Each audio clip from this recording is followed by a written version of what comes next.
Bonjour à tous et bienvenue. Aujourd'hui, on part pour une mission un peu spéciale, une mission linguistique à très haut risque.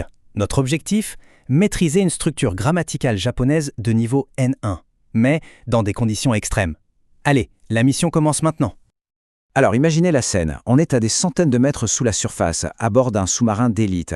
Tout autour de nous, c'est une pression immense et un silence quasi total. C'est là, dans ce décor, que tout va se jouer. Franchement, la tension est déjà à son comble. Allez, on plonge, sans mauvais jeu de mots, dans le vif du sujet. C'est parti pour la première phase de l'opération, le briefing, la collecte des renseignements. Et là, attention, chaque détail va compter, concentration maximale. Bon, avant de passer à l'action, il y a une règle d'or. Connaître le terrain. Et surtout, le langage de l'ennemi. Cet arsenal de mots qu'on va avoir, c'est notre première ligne de défense. Sans ça, impossible de piger ce qui va nous tomber dessus. C'est crucial. Ok, regardons ce dossier de plus près. La terminologie est super importante. On a d'abord Ksensuite, ça c'est notre sous-marin. Ensuite, Tekikan, le navire ennemi. Et puis, attention, deux expressions clés. Kyoryo Tsumeru, qui veut dire réduire la distance, et Sento, le combat.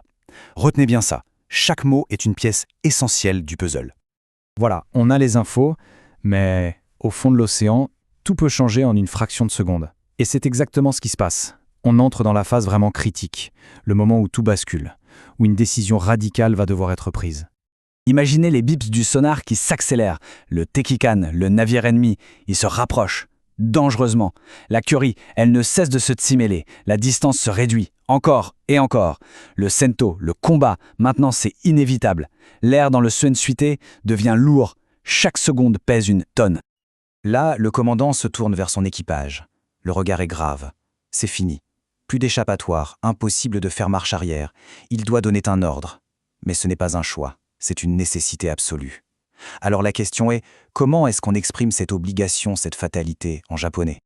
Eh bien voici l'arme linguistique secrète pour ce genre de situation. Ça, le oenai. La signification, elle est super claire et très puissante. Ça veut dire ne pas avoir d'autre choix que d'eux, ou être obligé d'eux. C'est vraiment la grammaire de l'inéluctable, du point de non-retour. Ok, mais comment on forme ce truc? En fait, c'est assez simple, c'est mécanique. Première étape, on prend la forme négative d'un verbe, disons ikanai, ne pas aller. Deuxième étape, on enlève le nai à la fin, il nous reste ika. Troisième étape, on colle notre zaru oenai, et hop, ika zaru oenai, je n'ai pas d'autre choix que d'y aller. Facile, non? Ah, attention, il y a une exception super importante à connaître, le verbe selu, faire, devient sezaru oenai. Ça, c'est vraiment le truc à mémoriser. Et c'est à ce moment précis que, dans le silence du sous-marin, le commandant prononce la phrase qui va tout faire basculer. Katazaru oenai. Nous n'avons pas d'autre choix que de gagner. La décision est prise. La mission entre dans sa phase finale. La manœuvre est lancée. Mais attention, la mission n'est pas encore terminée. Il est temps de passer à une simulation finale, juste pour être sûr que tout est bien en place. Place au quiz de combat. Question numéro 1. Une petite vérification des infos de base. Le mot de code Shanghai. Qu'est-ce que ça veut dire? Option A, silence. B, profonde mer. Ou C, torpille. La bonne réponse, c'était bien sûr la B, la profonde mer. Notre théâtre d'opération. Allez, question 2, un peu plus tactique cette fois. Il faut traduire un message urgent en japonais « Je n'ai pas d'autre choix que d'empêcher l'ennemi ».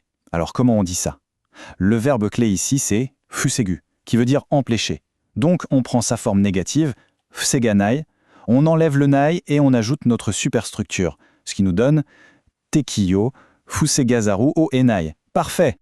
Et voilà, mission réussie. Bravo. Bon, on sort du simulateur et on passe au débriefing.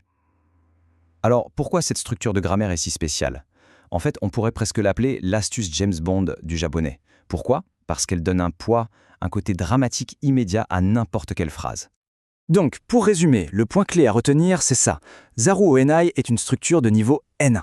Elle exprime une obligation totale, une situation où il n'y a, aucune autre option. Son super pouvoir, si on veut, c'est de créer instantanément une atmosphère très sérieuse, presque solennelle. C'est l'outil parfait pour un climax d'action ou pour décrire une décision vraiment difficile. Et pour celles et ceux qui veulent archiver tous les détails de cette opération, sachez qu'un pack récapitulatif complet est disponible. C'est un peu notre dossier secret MI6. Dedans, il y a la liste des kanji, tous les points de grammaire et même des quiz en plus pour s'entraîner.